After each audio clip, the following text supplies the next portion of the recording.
বিশ্বের সব দেশে সাপ্তাহিক কাজের গড় সময় যে এক হবে না তাই স্বাভাবিক। তবে এই নিয়ে উন্নয়নশীল এবং উন্নত দেশগুলোর মধ্যে যথেষ্ট পার্থক্য রয়েছে।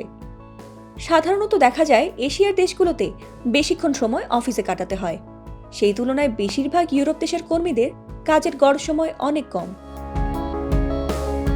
আন্তর্জাতিক শ্রম সংস্থা ILO 2023 সালে বিশ্বের বিভিন্ন দেশের সপ্তাহ প্রতি কত ঘন্টা কাজ করতে হয় তার একটি তালিকা প্রকাশ করেছে। এখানে সেই তালিকা থেকে সপ্তাহ প্রতি সবচেয়ে কম ও সবচেয়ে বেশি কাজ করতে হয় এমন 10টি দেশের কথা জানুন। সঙ্গে জানতে পারবেন বাংলাদেশের অবস্থানও। দক্ষিণ প্রশান্ত মহাসাগরীয় দ্বীপরাষ্ট্র ভানুয়াতু।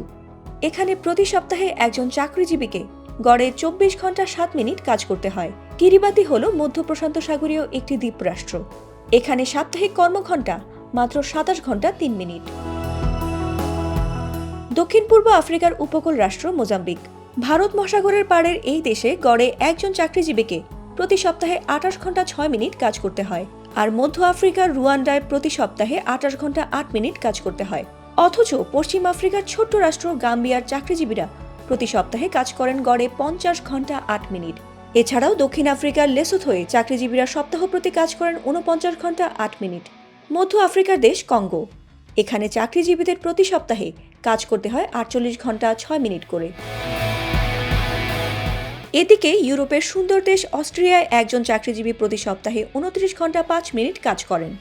তবে পশ্চিম এশিয়ার সংযুক্ত আরব আমিরাতের চাকরিজীবীরাই সপ্তাহে সবচেয়ে বেশি কাজ করেন, গড়ে 52 ঘন্টা 6 মিনিট। প্রতিবেশী দেশ ভুটানের চাকরিজীবীরা প্রতি সপ্তাহে কাজ করেন 50 ঘন্টা 7 মিনিট করে। এ তো গেল বিশ্বের 10টি দেশের সপ্তাহ প্রতি সবচেয়ে কম ও সবচেয়ে বেশি কর্মঘণ্টার ফিরিস্তি। কিন্তু জানেন কি বাংলাদেশের অবস্থান কোথায়? আন্তর্জাতিক শ্রম সংস্থার তথ্য মতে বাংলাদেশি চাকরিজীবীরা প্রতি সপ্তাহে কাজ করেন 46 ঘন্টা 9 মিনিট করে। এবার হিসেব করে বের করুন কর্মদিবসে আপনি কত ঘন্টা কাজ করেন। ফাতিমা সুলতানা, প্রবাস খবর।